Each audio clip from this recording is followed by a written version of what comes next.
Okay, I am on here a minute early because I wanted to make sure that I had everything set up. So, yes, and I have my kitty helpers who hopefully will be leaving. Yeah. Um,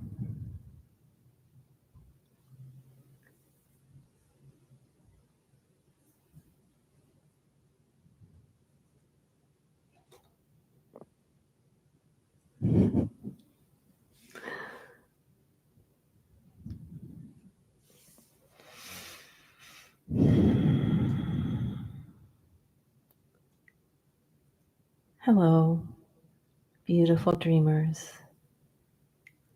I am so glad that you are here, and I welcome you to this half hour of rest. I like to think of it like the nap time that I provided for the children in my care for 25 years, afternoon naps right at this time. But this is for you because we all need to be nurtured and loved and cared for, and we all need rest. So I have a story for you today that I will read in a moment, and then I'll sing you some lullabies, and then we'll have some quiet time that I will hold energetically for you to rest in. And at the end of our half hour, I will quietly say goodbye in case you can keep resting. So I invite you to get comfortable, snuggle up in your blanket if you have one, lay down, sit up if you prefer, and just relax. And let's start with 3 mindful, slow heart breaths. You can place a hand on your heart, one on your heart and one on your belly, 2 hands on your heart, or just focus on your heart center. And as you breathe in at your own pace, breathe in peace. And breathe out calm. Breathe in peace. And breathe out calm. Breathe in peace.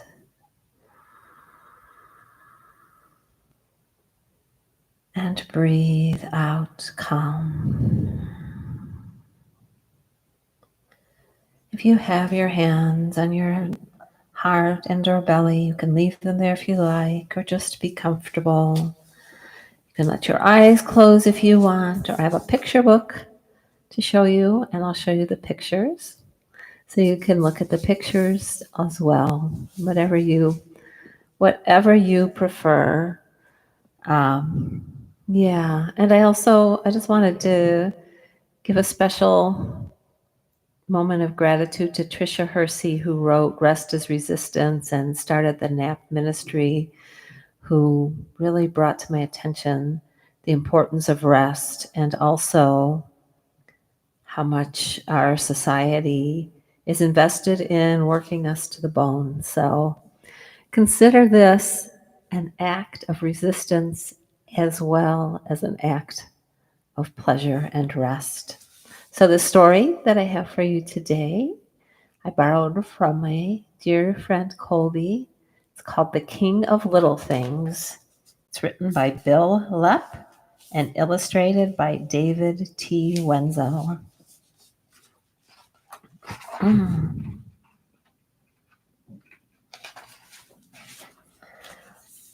Long ago, on the far side of a mountain, lived the King of Little Things. While other kings busied themselves with the big things of this world, he happily ruled over all the small things. He was king of coins, candles, combs, keys, knots, nods, knobby knees. Bottles, buttons, beetles, burps, chickers, chips, chickadee chirps.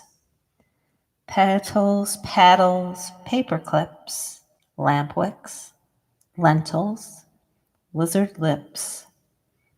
Mittens, marbles, macaroni, barnacles, bats, and fried bologna.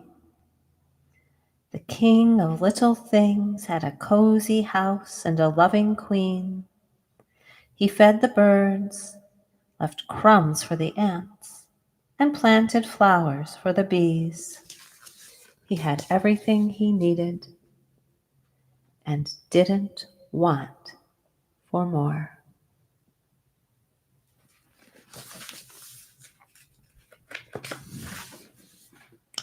Not so with bigger kings. No matter how vast their kingdoms, they always wanted more. Bigger riches, bigger bridges, bigger breeches. Greediest of all was King Normus. He wanted to be king of all the world. With this in mind, he gathered an army, a big army.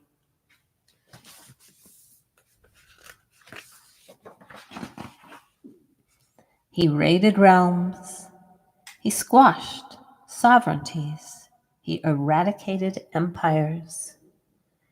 When he was certain he had conquered every king, queen, czar, empress, chieftain, raja, and sultan in the world,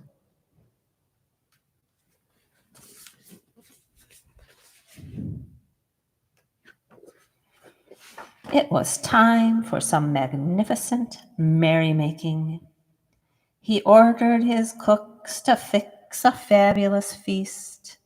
He commanded his goldsmith to create a colossal crown. He instructed his tailors to sew a splendid suit. At last, proclaimed King Normus, as he lifted the glittering crown from its velvet cushion, I am king of all things.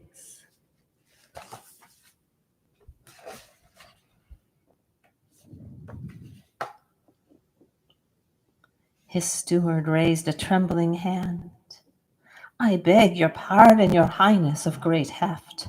What is it? Snapped the king. My large liege, whimpered the steward. I believe you may have missed his minuscule majesty, the king of little things. Little things have a king? Howled Enormous. What nonsense!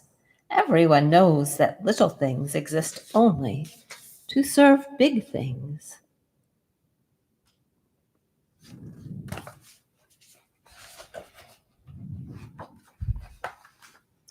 King Normus stroked his beard. Where lives this king of little things? He growled. Through the old forest on the far side of a mountain, my considerable sire, said his steward. Amass my armies, Normus cried. We shall go there immediately and put this tiny king in his very small place.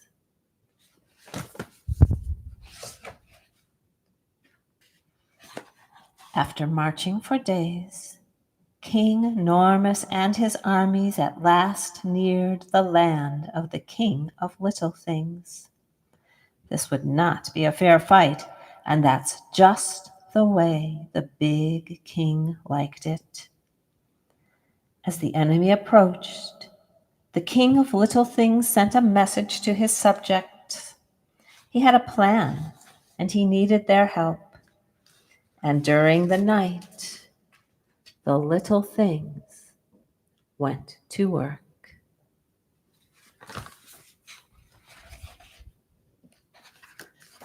The next morning, the soldiers found mealworms in their bread, chiggers in their underpants, and fungus between their toes.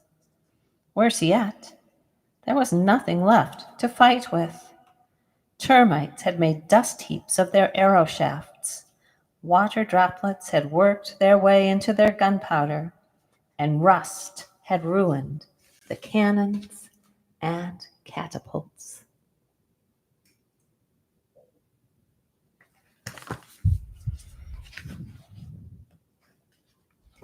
In a royal rage, King Normus called for his council.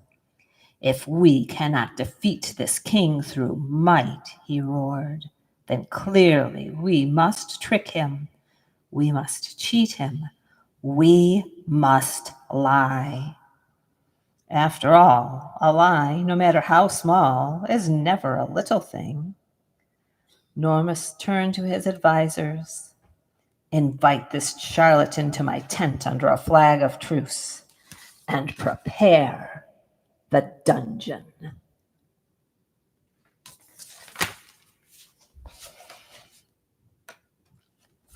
The instant the king of little things entered the tent, small things recognized their master and fell at his feet. Coins rolled out of the big king's coffers.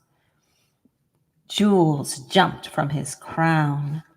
Buttons popped from his suspenders. Normus stood in his underwear before the entire court. "Take this puny pretender to the castle," he shrieked, "and toss him in the dungeon."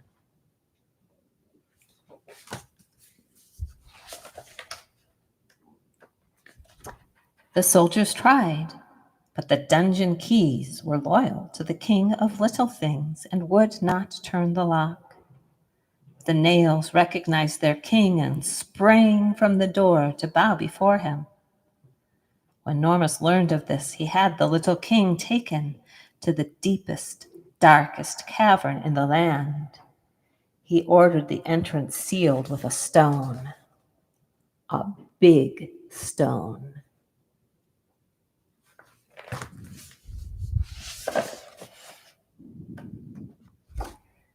Life in the cave was not entirely unpleasant. Ants brought crumbs, birds brought seeds, bees brought honey. But the king of little things missed his house. He missed his garden. He missed his queen. He sent a message with the ants, birds, and bees. He respectfully asked little things everywhere to make themselves known. The little things loved their king, and they obeyed.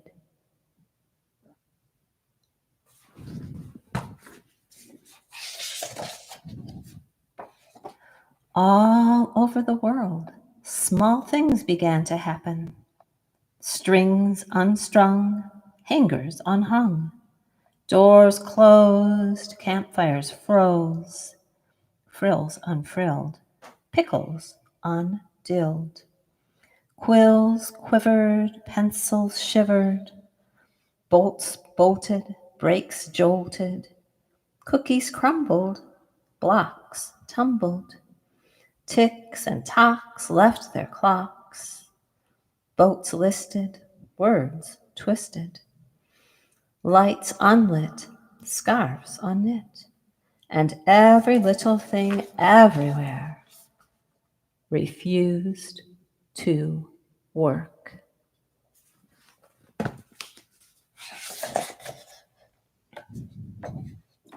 The people stormed Normus's castle and demanded that he release the prisoner. Abandoned by his armies, the once mighty king had little choice. So the king of little things returned home. The little things went back to work. And King Normus?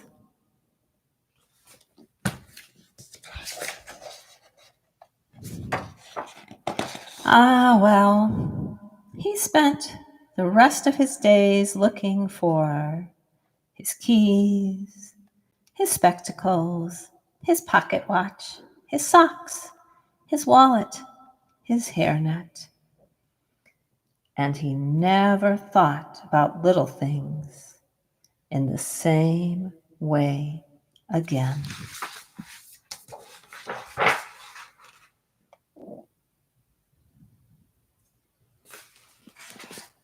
The end.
Rest now, my dear. Rest and heal.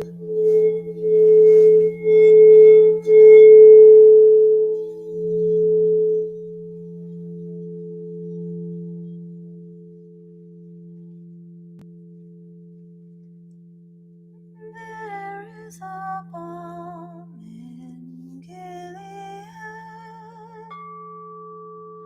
to soothe the wounded soul.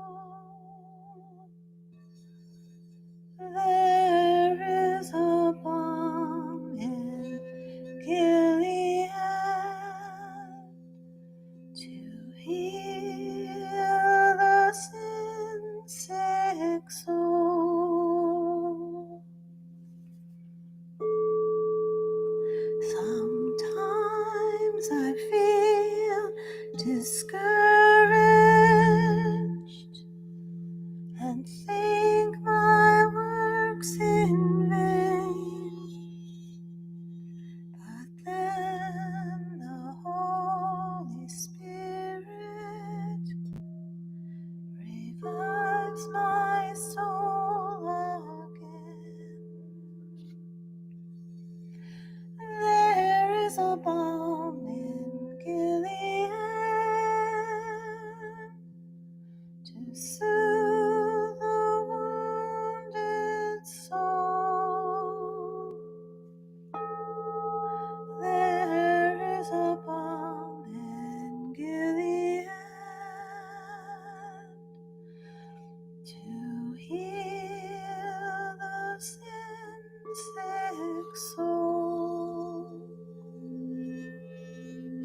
And now, beautiful dreamer, I bid you farewell.